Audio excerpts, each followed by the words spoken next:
Oh, we're live.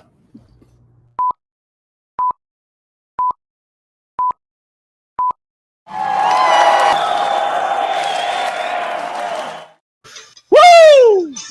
You are looking live at the GovCast. Woo! Up and down the East Coast, Maryland, South Carolina, Florida, big time. Making it happen, end of the month. Happy end of September. Whoa, Dre, keep the glasses. Bring the glasses. I got two. There you go. Whoa, you got them both in there? They honestly, I had so many people staying with me this weekend that there are props all around my house. So I have these both just kind of chilling right here. Why? What did you have all them things? There was a big party around the palatial estate this weekend? Go ahead. Good. Tell the people.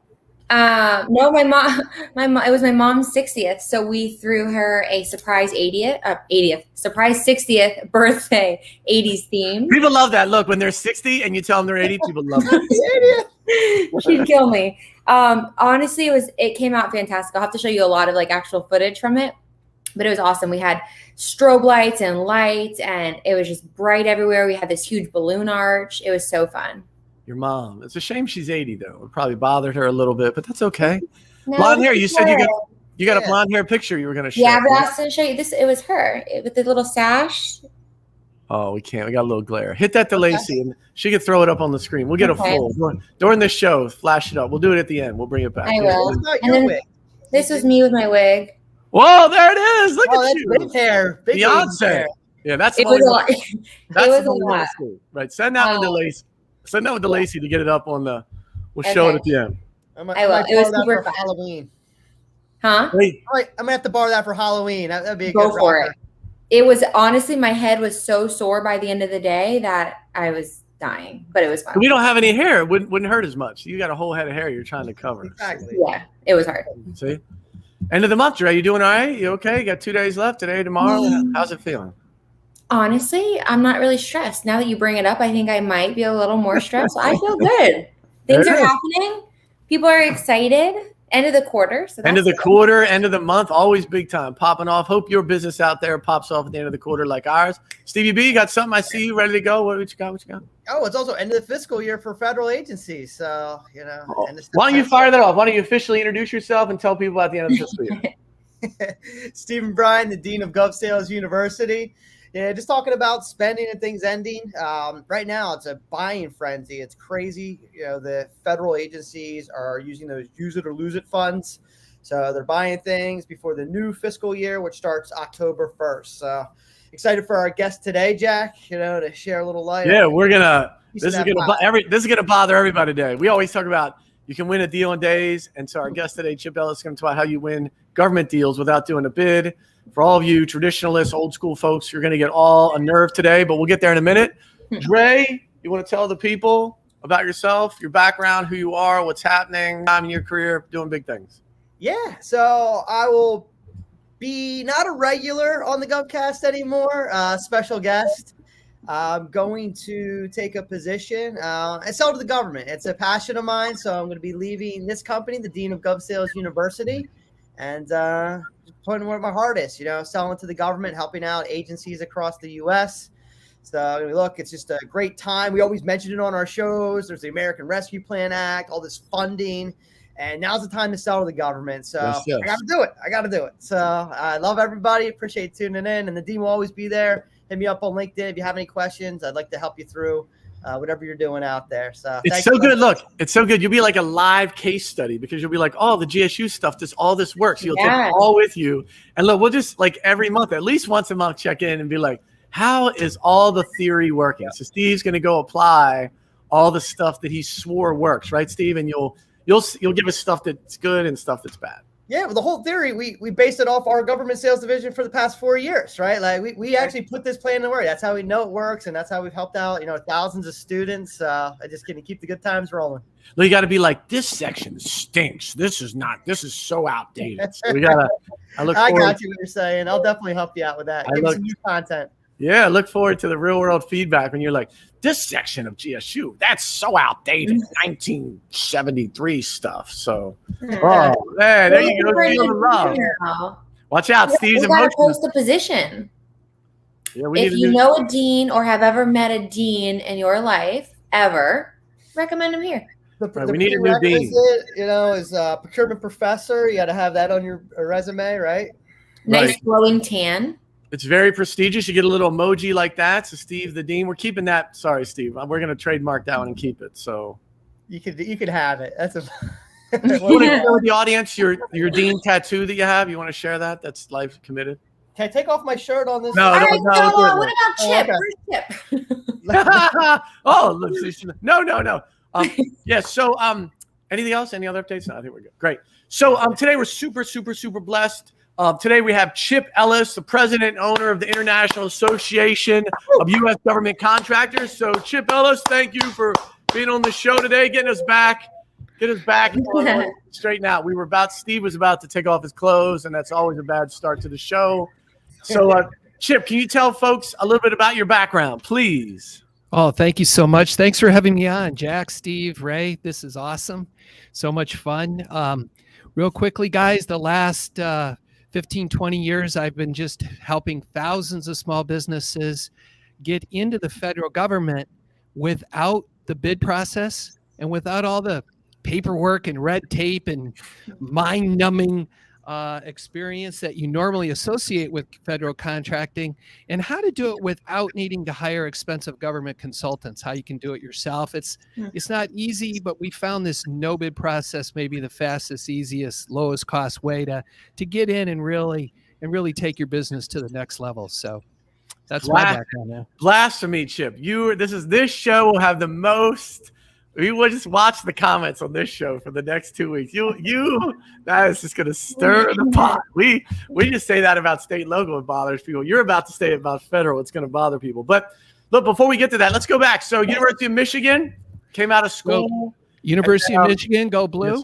Yes. And then can you talk about how you became the executive director of the U.S. Chamber of Commerce? Can you talk about that? And how does that happen? Do you get put in that spot? How does that evolve? Well, I was in telecom for 30 years, guys, and all kinds of telecom countries all over the world. I speak Thai, which does me a lot of good here in South Florida. Like even when I go to the Thai restaurant, they're like, Chip, we speak Thai, and they speak Spanish back to me. You know what I mean? Like, you're not really speaking Thai, right? So glad I can speak Thai. But anyway, so I was all over the world doing that. Sold my company to AT&T and retired to Florida. And then my son was still in school. He went to school, and I didn't have anybody to play with. So the U.S. Chamber contacted me, and they're like, "Hey, would you we got this program to teach small companies how to get federal contracts without the bid process." I'm like, "What? You can do that?" They said, "Yeah." And so I said, "Well, listen, I can't move from Florida." They said, "No problem." So I commuted up to D.C. on a Monday, flew back on Friday, did that a couple years, and just helped thousands of small businesses launch into or expand their federal contracting with this no bid way. I mean, there's got to be 100 right ways, as you guys all know. This is one of the ways that we think is just really interesting and can take folks to the next level quicker than, let's say, some of the other processes. So it has to be quicker than what everyone thinks the stereotype is. So that's amazing. It's going to bother people immensely. So can you give folks then kind of the brief overview of kind of how you work with companies and this no bid strategy that you have? Well, let's think about it. We need, anytime, let's look at you guys for a second, right? What do you provide for folks? Leads, contacts, federal contacts, federal leads, and you got to have that. So the no bid process starts there. It starts with having government leads. It starts with having government contacts. It starts with knowing your competition. So they got to have that. So guys, got to do that. Okay. Once you have that, what we do is we have a very specific 7-step process, which actually the U.S. Chamber of Commerce created, which I could take credit for. It can't. The U.S. Chamber created a 7-step process to get you from zero into federal contracting. And wish I could say it takes a couple days, Jack. It doesn't. It takes about 4 months using this process to start getting contracts. Sure. So it's not overnight. About month 4, you start getting contracts. Most of our clients have about $300,000 in about 9 months, and from there, it can explode if that's what our client wants to do. Yeah, I love the part when folks talk about the government, because you're like 300 and 900 grand, like that's the revenue for some companies, a lot of small business the whole year, and the government, they're like, no, you win a little, they're just small. It's just a little tiny bite right there. Yeah, it's tiny. I mean, it's only the biggest customer in the world, right? I'm sure you guys say all the time, 600 billion in spend. Yeah. What I think is so cool is two things. One, of the 600 billion, they've set aside 420 billion for small companies. Yeah. That's kind of nice. And every contract under 150,000 is set aside for us small guys. And what's very, very interesting, just saw the stat the other day on fpds.gov, that government website, fpds.gov. Mm-hmm. Small companies only got 6.7% of the contracts that were set aside for them. Wow. It's like, are you kidding me? 6.7%. So now you know my why. This is what gets me and my team up in the morning. I mean, we're just here to help. We just have a passion to help small companies grow. My goodness, can you think of a better way than go like billions of dollars going to these big companies that belong to us? Yeah, it's crazy.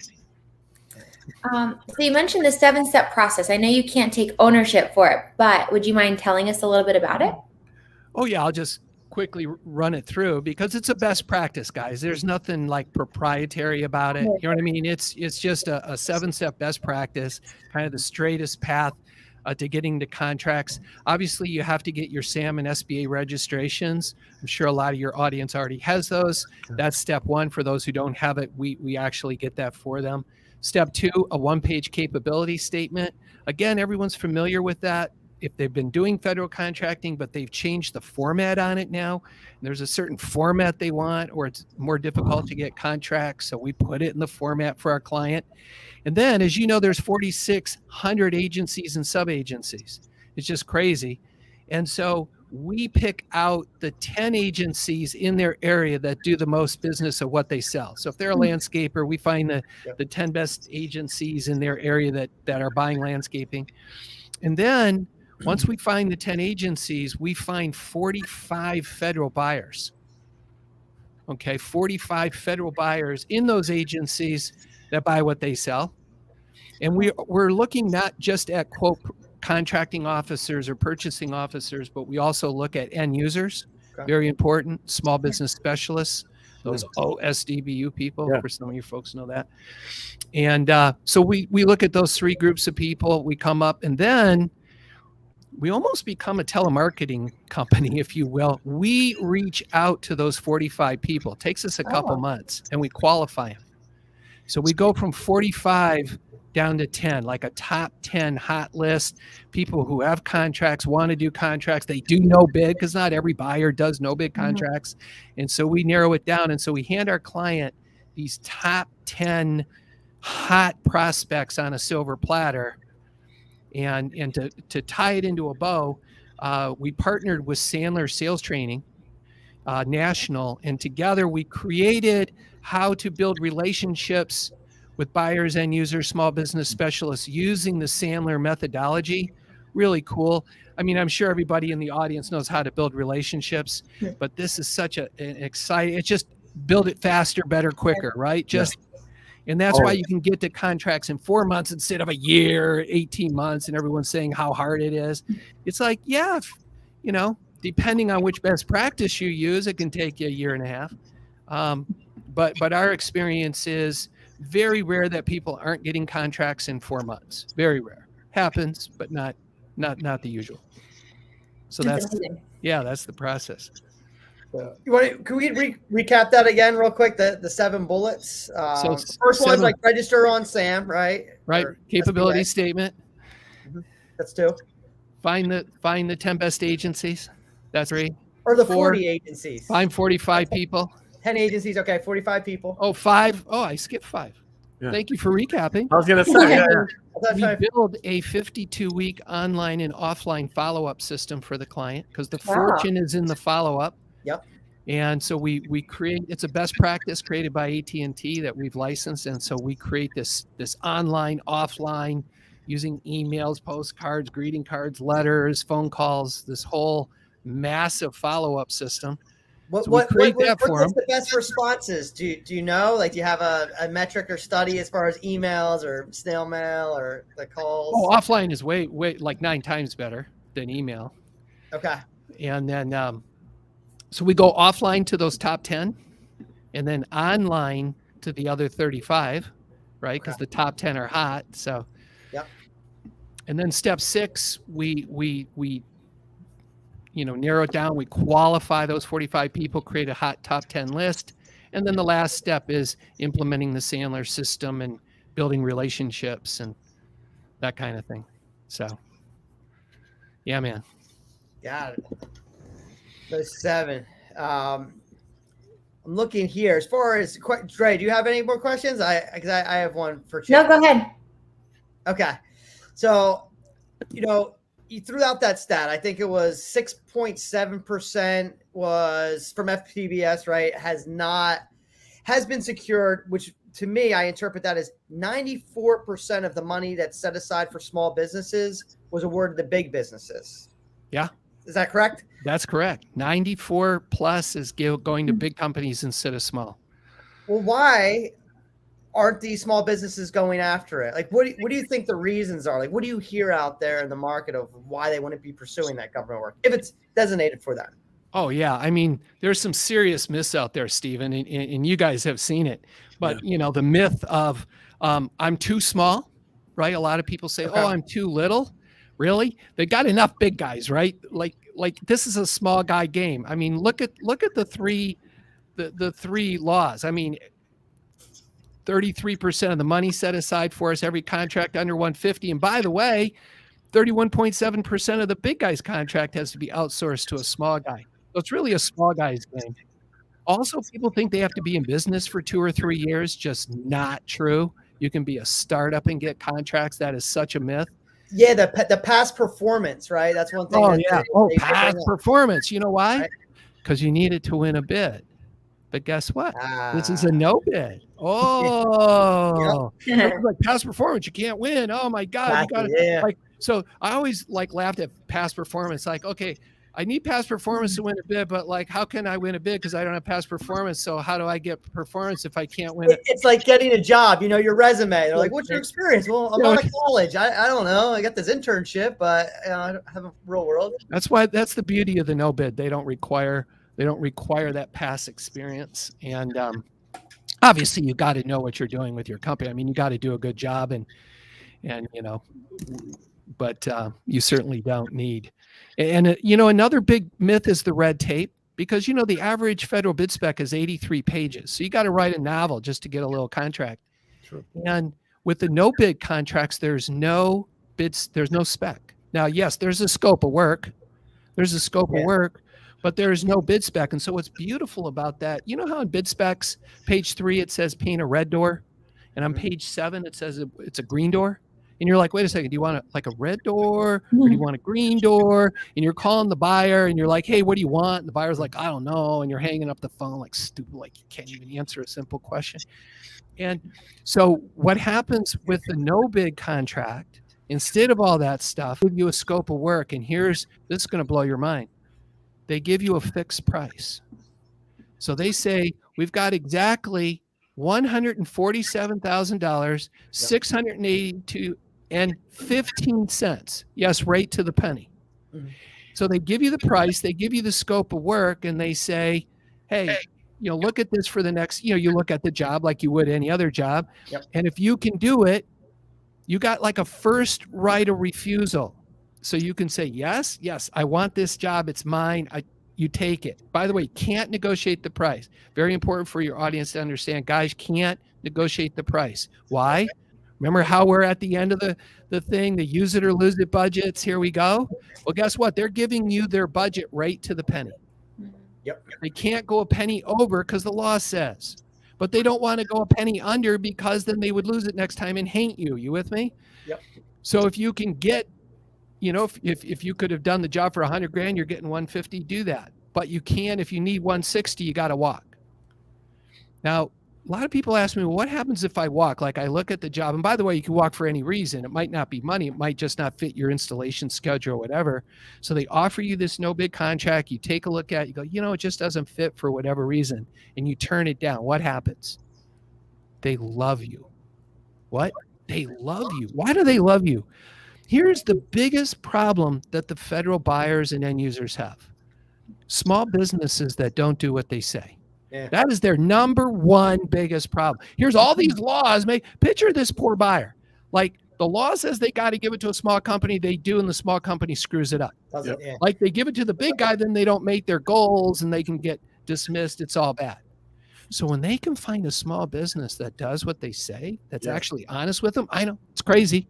If they do that, you've got the most loyal buyer in the world. So what happens? You say, you know what, I just can't do this project right now. Yeah, there's enough money. It just doesn't fit our installation schedule. It just doesn't work. And now they love you because they found an honest buyer. What do most small businesses do? They take it. Oh, I got to get my foot in the door. So I'm just going to take this and screw it all up. You're out of federal contracting. Let's not pretend. You screw up a deal, you're done. That's it. And so why do that? Like just say no and you're good to go. What's really interesting? I think most people don't understand. Once you've won, particularly in this socio-economic set-aside world, right? The small businesses, the woman-owned businesses, the veteran-owned businesses, what happens, the agencies have these goals, as Chip mentioned. And once you're in that circle of a company that's done a good job, Chip just mentioned, all the agencies talk and they're running queries to find other good businesses to meet their goals. Every agency has these set-aside goals.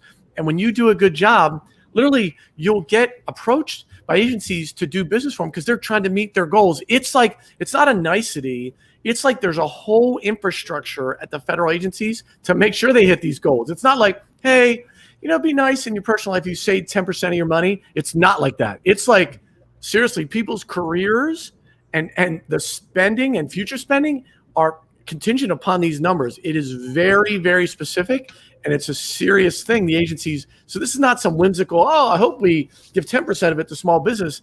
It is a literally career-altering type of process, right, Chip? That it is very specific. They want to hit these goals. It's very specific. And to your point, Jack, they need us. They need good small businesses as much as we want them. Yeah. So can we go back? Listen, I'm not that smart, went to Division III college, so I missed part of it. So can we go through these 7 steps? Because I'm sure people are like, what? I don't believe it. So let's, you got to register, sam.gov, got it, and you'll get your number, right? And then make sure you get your capability statement. So those are the first 2. What's number 3 again? Find the 10 best agencies that buy the most of what you sell. So let's come back to that. So Steve or Andrea, make sure somebody asks, how are they doing that, right? So the 10 best agencies, all right. The number 4. 45 buyers. Finding in those 10 agencies, 45 specific buyers, right? Mm-hmm. Dre's paying attention. She went to a better school than I did. Number 5 is follow-up system. The follow-up system that from AT&T, all the right ways to follow up. Great. Number 6. Top 10 list. It's a top 10 list of the 45.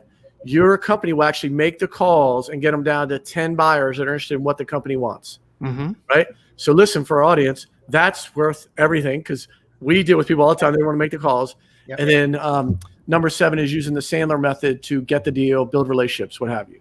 Exactly. Awesome. So can we go back to the step of the top 10? So can you talk about how that happens? Like what secret magical formula is your company doing to identify the top 10 potential agencies that might work for a company? Yeah, that's a cool question. And it's really a best practice, again, created by the U.S. Chamber of Commerce. But what we do is this. There's 3 groups of people. Remember, there's contracting officers, end users, and small business specialists. And for the contracting officer, we have a very specific 3-step process to reach out to them and start the relationship. And by the way, this you could start, it's not just for federal. Like if you did these 3 steps, you would start the relationship better with anything you're doing, even commercial. Yep. And so the first step is we send them a permission email. We say, can we have permission to send our capability statement to you? It's that simple. Because you don't really have to ask for permission. Yeah. Because they can't even opt out of your email. You with me? Like the federal, they can't even opt out. So you could just send it to them. Hold on, okay. that's very interesting. So folks are always like, how do I interact with the government? Just to be really clear, again, buyers in the government, if you're a company trying to get government business, they can't opt out of your email. They can't say, I don't want to hear from you, company, right? So do folks pick up on that little nuance? Little nuance. Yeah. So so second, we wait exactly 3 business days and we send our capability statement, whether they gave us permission or not. Why 3 business days? Because that's what AT&T said to do. You with me? They spent $1 gazillion on this. We just do it. Works. And then we wait exactly 3 business days. And for the contracting officer, we call them and ask them 5 questions. We ask them what end users do they support. We ask them if we can send them educational material. In other words, turn on the follow-up system to them. We ask their permission for that. We ask them if they have a vendor list that they keep when they have projects come up. We ask them for other buyers who buy what we sell, and we ask them if they're going to any expos. So we ask them those 5 questions. Here's what's really interesting. If you answer all 5 questions, you're in our top 10 list. And if you don't answer the 5 questions, you can't. And we limit buyers in our top 10 list to 3. And you're thinking, and we start with 20, and we only allow 3. And it's really it's very interesting. Most buyers will not answer those 5 questions. And by the way, no is acceptable. No, I won't give you my end users. No, you can't send me anything. No, I don't have a list. No, I'm not going to give you more buyers. No, I'm not going to any expos. They go into the top 10 list. What? Why? Because we found out that if they answer those 5 questions, yes or no, doesn't matter. They're 9 times more likely to do business with us in the short term than if they don't. Why? I got no idea. It just works. So we do that. And it's really interesting. Now, why wouldn't they? You guys are going to crack up because I'm sure everyone in the audience are a lot, dealing with these federal buyers. There's 2 buyers in my mind. There's friendly buyers and nasty buyers. See, here's the thing. If you call a buyer up out of the blue like we do, and like most people do, and you ask them a question about a bid, then the law says they have to get the answer to your question and publish it online. Yep. So the last thing they want when they pick up the phone is to answer a question about a bid, because what if the end user's on vacation? It could just screw everything up. So they want to get you off the phone. By the way, they get only, if you've been a buyer for 15 years, like every day of every week of every month of every year, you've only gotten 2 calls. The first call is, I got a question about a bid. Is it a red door or green door? And the second one is, I was the low bid. Why didn't you go with me? Right? Did you give it to your brother? Did you give it to your sister? You scam, you corruption. You buy another $500 hammer. So those are the 2 calls they get. They get a question about a bid. So they have a strategy to get you off the phone before you can yell at them or ask them a question. And the nasty buyer strategy is they're very grumpy. Like you ask them, what end users do you support? I'm not going to tell you my end user. Like, right? What did you even call me for? How'd you get my number? Well, it's public. Like, sorry, but and then how about, can I send you stuff? You better not send me anything. Right? Of course, we're gonna, because they can't opt out. And then, so we go down the list, and there's hope of getting through the 5 questions with a nasty buyer. And then when you finally ask the last question, say, hey, thank you very much. When you hang, like the phone is still in their ear. They're like, what just happened? For 15 years, like, did they want to start a relationship with me? Is that, no, that never happened. So they can't believe that. And so that's why we do that. So that's for the buyer. You with me? That's for the buyer. The government buyer. The government procurement officer, contracting officer. Wait, I have one question. 15 names. Yes. In regards to that, so I don't know, because you're talking about your cadence, right? You rate the 3 business days. This is what AT&T said to do. But what if they don't answer? Are you constantly leaving voicemails? Like, how many times do you normally try to reach the same buyer? That's such a good question. You should never leave a voicemail for a buyer. Never. Guys, never leave a voicemail. Here's why. The law says they have to return your call, but it doesn't say when. Now, we want to build a relationship. You with me? Remember, we're not bidding. We're trying to build a relationship so that they'll give us a no-bid contract. Like, we want them to call us instead of So if you do that on the buyer, you leave a voicemail, and now that they got this little pink slip with your name on it sitting next to their desk, maybe for the next month, because they think you're going to either yell at them or ask them a question about a bid. And so that's going to sit there, and finally they're going to finally call you, and they're hating you. The relationship is broken before you started. So guys, never ever leave a voice. Now, once you have a relationship with the buyer and you know them for a few months and it's all good, of course you can leave a voicemail. But when you're reaching out to them for the first time, don't even think about it. Let me share with you the friendly buyer real quick. Yeah. You guys will get a kick out of this. So the only thing worse than a nasty buyer is a friendly buyer. So the friendly buyer's like this. They're like, oh, you must be, oh, thank you for calling me. Oh, listen. You need to go to this website. You need to go to fbo.gov, and I put all of my contracts up there. And you're like, okay. Cool. And then, but don't talk to me like, here's a name and number that you should call. You should call this person instead of calling me. And they have all this advice for us. And what's really interesting, what we do is we thank them for the advice and ask the question again. So we say, hey, what end users do you support? And they say, oh, they don't answer the question. Remember, yes or no is acceptable. No, we don't get a yes or no. We get a, oh, I put all my stuff on FBO. Oh, thank you so much for that. And we repeat it. But what end users do you support? Oh, listen, are you an 8AQMBT3? Because if you're not that, I really can't do business. It's like, okay, well, thank you for that. But what end users do you support? Well, listen, you should call this person, and they're really good. And by the way, you should get on that GSA schedule, and you should do all this stuff. Thank you. And after you thank them and keep asking the first question, like with a friendly buyer, I rarely get past the first question, because after about 20 minutes, they're like, look, I've been so nice to you. I've given you all this advice, which, by the way, is completely worthless. In fact, we have a rule. There's no advice they can give you on the first call that you should take, like zero, right? No matter how authoritative they talk it, no advice. Friendly buyer, nasty buyer. So anyway, we get a friendly buyer, you're probably not going to be in our top 10 list. Usually there's like 3 nasty buyers because they grumpily answered the question. Listen, you know what I love is Chip is giving you behind the scenes. Again, somebody who's worked and sold to the government for a lot of years. And so this is like in the public safety world, like, do police officers get rid of their tickets at the end of the day? So these are the real things that happen. So hopefully it lands well, because this is the real world. So, I see Shane's question. Never leave a message for a government buyer, Chip. What? What? Wait. Don't do it. Don't do it.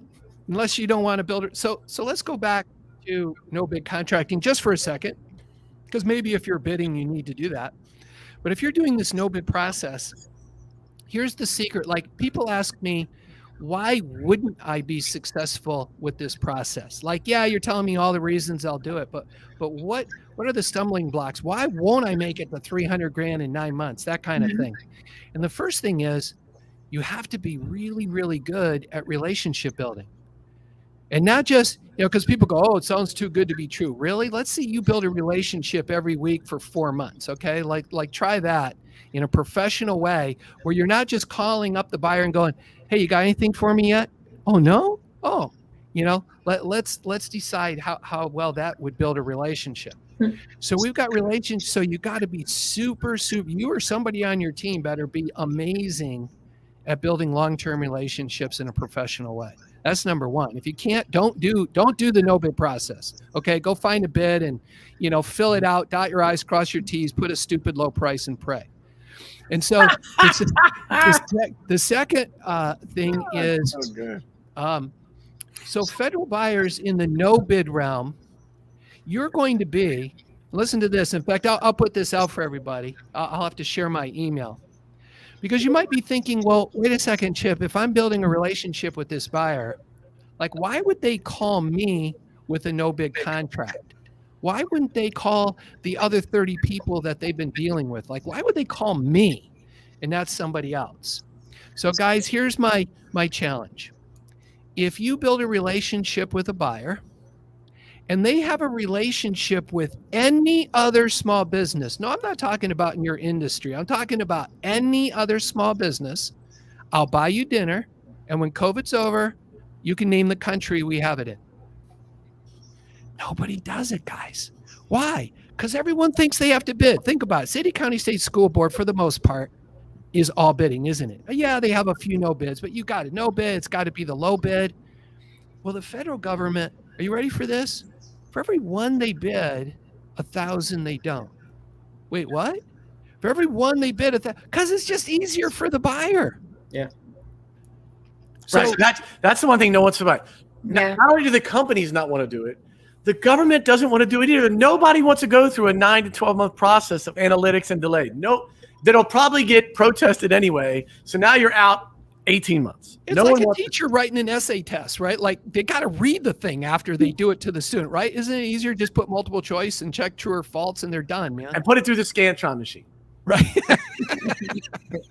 That's the same for the SLED market as well, like state, local, and education. They'll prefer to go off cooperative agreements, right? Pre-negotiated, just find them. The path of least resistance. Like, why would I want to take the time to write all that, review all of it? And it just delays. I need this now. I want something that could deliver at a good, reasonable price, best value, not cheapest price. Exactly. And it keeps the world going. Exactly. I was on your website, Chip, and it's the first time I've heard of it. It was called the elephant herd mentality, talking about, getting big deals. And we know the government is the largest, purchaser in the world, 20 billion a day, 7 trillion a year. And that one government contract can truly change your life. So literally. I'd love to hear some of your stories from the early days. I don't know if there's any you could share, just those memories of whether it's you personally or helping out some of the businesses that you work with on like those large government deals. Like how much was it and what the heck did they provide? What kind of product and service? The minute you said that, I started thinking about Jason Bauman. I'll never forget this. I was doing remember physical seminars? I was doing a physical seminar in Miami in Doral by the airport. Yeah. There was about 40 people there. And by the way, they had spent like 10 grand to be there. This is a big thing. And so we had 40 people. We went around the room. Everyone stood up, said what they did. And we actually had invited a federal buyer. So we always have buyers come in and audit what we teach people because we're just a best practice. And we go around the room. Everyone says what they do. And Jason stands up and he says, I just graduated Central Florida. And, I've never had a job in my life. I've never even worked at Target. I've never done that. And I just thought it would be cool to do federal contracts. So I used my dad's credit card to pay for this. I'm like, oh my God, this guy, so on the first break, I go to Jason, Jason, we'd like you to live for another few months. So here's what we're going to do. We're going to put that money back on your dad's credit card. Okay. But you're welcome to stay, right? You're here now, but we're going to put it back on your card. He says, fine. 6 months go by. I turned to Harold Batista, my VP of operations. I said, Harold, do we ever give Jason's money back? He goes, oh my God, we didn't. I go, well, call him. First of all, see if he's alive. See what his dad did to him. And second, let's get his credit card because we always destroy it, right? So we got to get the credit card so we can give him that refund. So Harold calls him up. Listen to what had happened. 3 weeks after, which is really quick, but 3 weeks after the workshop, he had done $35,000 worth of airplane parts. Why? I think he took a dart and threw it at a dart. Like he hit airplane parts and decided to do that. Okay. I don't know what. So he picks, I even asked him afterward, Jason, he goes, I just thought it was cool. So, okay. So 35 grand. And when we called him 6 months later, he had done $750,000 in airplane parts, put over $300,000 profit in his pocket. No, I did not give his money back. You with me? I kept it. What a great story. Right? I mean, it's crazy story after story like this because, guys, there's probably 3 main strategies to go after these no bid contracts. So I'd like to share that quickly. Do it. Yeah. I think this will help people kind of get their mind around this. So the first strategy is pretty straightforward. It's a direct strategy where you got your top 10 list and you contact them and you build a relationship over 3 or 4 months. And then they call you, they ask you to come in, or they get you on Zoom now. They get out the no bid list. And I'll share a story, Steve, with one of our clients, Sal Ruba. He runs All Phase Constructions right in South Florida, in Boynton Beach. And so Sal did this. He built this relationship with a Coast Guard buyer down on Mary Brickell in Miami, the federal building there. And he built it. And so the buyer finally, after 4 months, calls him in. Says, Sal, you've been building this relationship with me. Come in. I want to share with you some opportunities. So Sal called me. I was so excited. He goes, Chip, you want to come? I'm like, yes, I want to come. Let me go. So I go down there with Sal. And we go into the Coast Guard office. I don't know if any of your listeners have been in there, but the buying office has 10 buyers, like little cubicles, kind of like small, as wide as your laptop. Okay, these little tiny, and so we see Jerry Lopez over there. He's still there. And we go in to see Jerry, and Jerry pulls out a no bid list, and it's like 3 inches thick, front and back of no bid contracts. And he plops this list down and he says, Sal, I want you to pick any 4 you want. Now, Sal, being a general contractor, stayed over on that side of business. And Jerry explained to us that he personally buys $75 million a year. And each of the other 9 people in that office sitting at their little cubicle buy 75, like that little Coast Guard office. They only buy from Savannah in the north down the east coast of Florida to West Palm Beach. That little Coast Guard office, tiny little 10-member team, buys $750 million a year. What? So he says, pick 4. So Sal picks 4. And after 20 minutes, we walk out of the office with $200,000 in contracts. And then Sal looks at him. And remember, you can turn it down for any reason. Well, one of the contracts, there wasn't enough money in it. Remember, you cannot negotiate the price. Yep. So each one had a price and a scope of work. And he turned that one down. And then one, there was enough money in it, but it just didn't fit his installation schedule and his team, and he just couldn't do it. And he turned that down. So he called Jerry and said, hey, Jerry, there's 2 I can't do. What did Jerry do? Sal, get back in here and pick 10. Why? So this was just last year before COVID. We went literally like February before COVID. So it's been about a year and a half.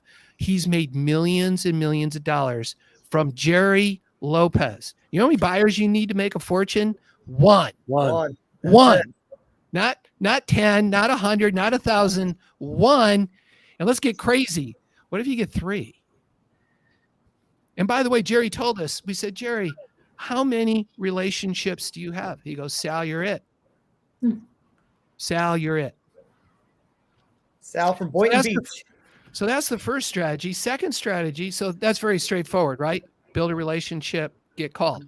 Second strategy is sometimes instead of getting out the no bid list, they've just awarded a big contract, like to a huge contractor, and they call Sal in and say, Sal, listen, instead of this no bid list, which, by the way, you can go to no bid all the way up to 13 million. Some people think, oh, well, those are just little deals, those no bid deals. Really? Sorry, you can't have anything over 13 million. Okay, sorry. FAR 13.5 says 13 million. So anyway, they call Sal in and they say, listen, we've just awarded this $40 million contract to big construction company. But remember, 31.7% of the big guy's contract has to be outsourced to a small guy. That's the good news. Here's the bad news. Big guy already has a stable of small companies he's outsourcing that to, that he knows, likes, and trusts. Like, good luck breaking in as a subcontractor. They go, yeah, break in as a subcontractor. Okay, good luck with that. Okay, they're going to put their business on the line, a $40 million contract, and give you $1 million of it when they don't know you. Right. Yeah, okay. I always love that. Do subcontract. But here's how you will do subcontracting. They'll call you up and say, they'll force you in. They'll call big guy and say, you know, I got this little company's building a relationship with me, and I'd really like, you know, and since you got to give up 31.7% anyway, no skin off your back, I want you to throw $1 million at them and let's see how they do. And what happens? Like, who gets to see your work? Certainly the federal buyer who forced you in, but who gets to see your work? Big guy. Yeah. Think you might get some subcontracts from big guy in the future? Yeah. If you do a good job, it's like a 2-for-1. Which is awesome. So that's the second strategy. Third strategy is teaming. Some of your listeners understand teaming, and that is simply, and they team 4 ways.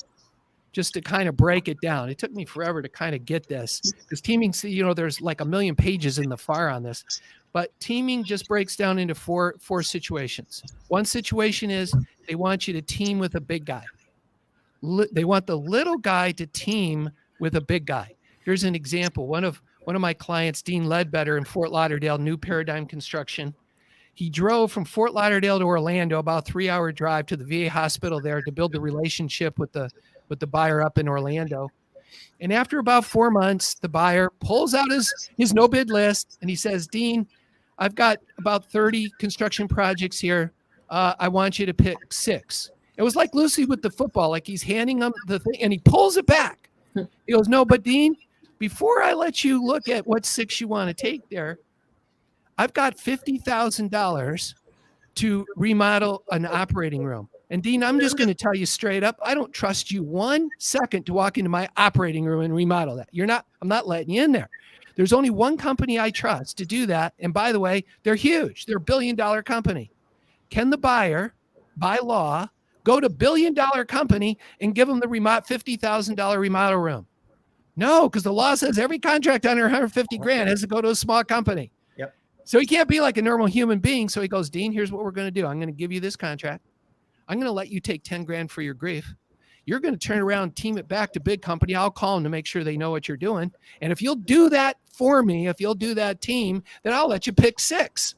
So that's one way they team. The other way they team, remember, we're the only relationship they have. We're the only resource that the buyer has because we're the only one who made the relationship. So sometimes they'll ask us to team outside our industry. So you might be in IT and you've got this wonderful relationship and he says, listen, Steve, would you please, I need 200 grand worth of LED lights. And you're thinking, I do IT, man. Like, I don't do LED lights. And so they'll ask you to source LED lights for them. Okay, so you buy it, you know the price. I got $200,000 and 15 cents. And if you can buy them and make money, do it. And if you can't, you just go to them and say, hey, you know what? Couldn't. But I want to make an important point. Remember I said you got to do relationships to be successful? If you're not willing to do these teams, don't do no big contracting. Like they're handing you a contract on a silver platter. Yeah. Right? It's fixed price. Oh, by the way, no competition. They're not allowed to call in 3 small companies, have you each give a proposal and give you one. On a no bid, the law says you got to bid if you want competition. You got to bid. So these are fixed price, no competition. Are you kidding me?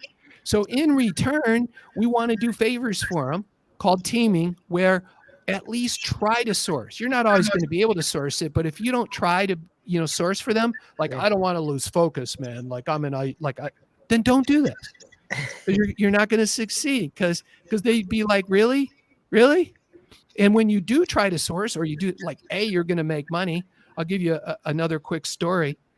Christy Nevels, she came to us and single mom, had a little manufacturing company that made rubber boots. Like if you step in toxic material.